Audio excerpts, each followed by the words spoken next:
Well, I have the honor of introducing to you Professor David Campbell. Dr. Campbell visits us from Hanover, Connecticut. He is the Professor Emeritus of the Geisel School of Medicine, and he has been invited as a guest lecturer to give the Francisco Fantes Lecture at our Curso Interamericano at the Bascom Palmer Eye Institute of Miami. Dr. Campbell, welcome. Thank you very much. It's a pleasure to be here.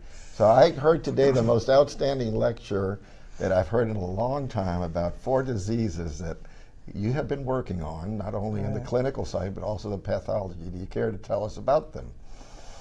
Well, I've had an interest in pigmentary glaucoma ever since I was a resident and then a fellow at the Massachusetts Eye and Ear Infirmary in Boston, and became interested because I had a patient who was actually from Argentina, a young man in his 30s, married with a nice family, and he had very severe pigmentary glaucoma.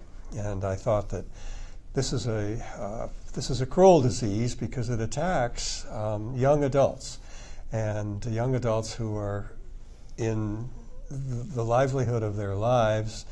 And in this case, he needed to be able to work to support his family, and this disease was threatening his ability to do that. So I got interested in the disease, and one of the things that we wondered initially about was why pigment came off the back surface of the iris. We knew that when it came off, and that it did come off, that it would flow to the trabecular meshwork and obstruct the channels and cause elevation of pressure and threaten blindness. So we wanted to know why the pigment was coming off the back of the iris. And our initial studies, we were able to discover why that was happening.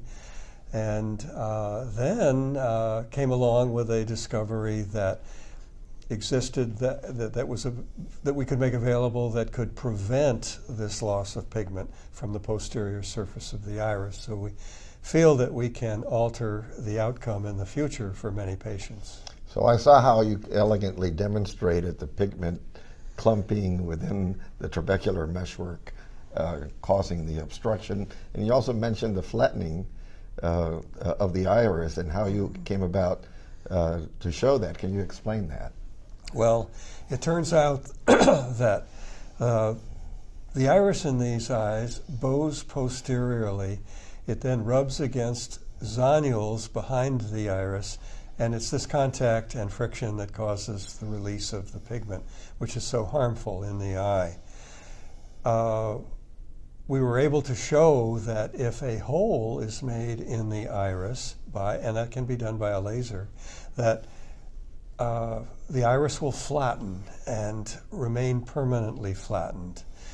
This is a very beneficial result because if the iris is in a flat configuration, it no longer makes contact with the zonules, the patient no longer loses pigment in the eye, and there is hope of interrupting the process and preventing it from getting worse.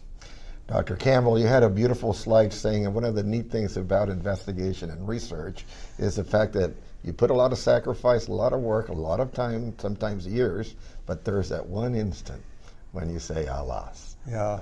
Can you tell us about that? Yeah, there are times when one is, as you know, and all academicians know, when you're working on something and all of a sudden, if you're trying to discover something or figure out something, you have that moment when you realize, wow, I have just discovered something that I've been after a long time. I think it's important, but there's a wonderful realization that at that ephemeral moment, you realize that you know something that no one else in the world knows. And it's a very exciting moment. It makes you want to do what you are doing. To keep going, yeah. That's right. So then you mentioned ghost cells, and you also talked about pseudoexfoliation and also the eye syndromes. And you said you don't like calling them that, but the eye syndromes are, as we know, uncommon, but they're a problem. Yeah, they sure are. For some reason, and this happens to women more than men, one of their eyes will develop severe deformity on the inside of the eye, and a very terrible glaucoma will develop. And what we have been able to discover is that this happens because an aberrant membrane grows on the inside of the eye. It covers things, it then contracts, it distorts and damages the inside of the eye, covers the outflow channels, and causes a severe glaucoma. We don't know just why this membrane grows, but we suspect that we may be able to find a virus someday that is the cause of the problem. So then there was a really neat lecture on the 7 rings that you are to describe as a result of blunt trauma to the eye. Right. And I know it's a long lecture, but if you can simplify the 7 rings for our audience.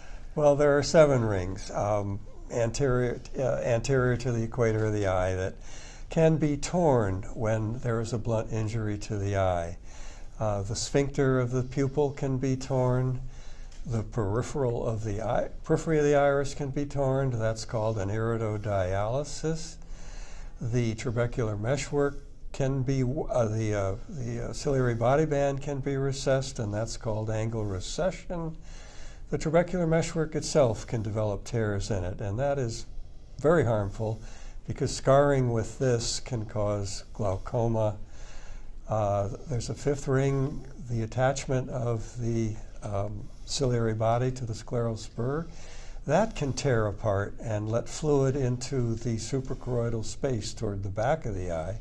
Instead of causing high pressure, that causes extremely low pressure, which can be quite a problem. It's called hypotony, and it requires a surgical therapy. The 6th ring is the zonule of Zinn, the ring of zonules that holds the lens in place. That can tear, and then the lens can dislocate.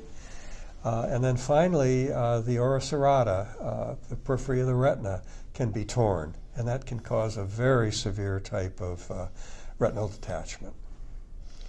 So wonderful.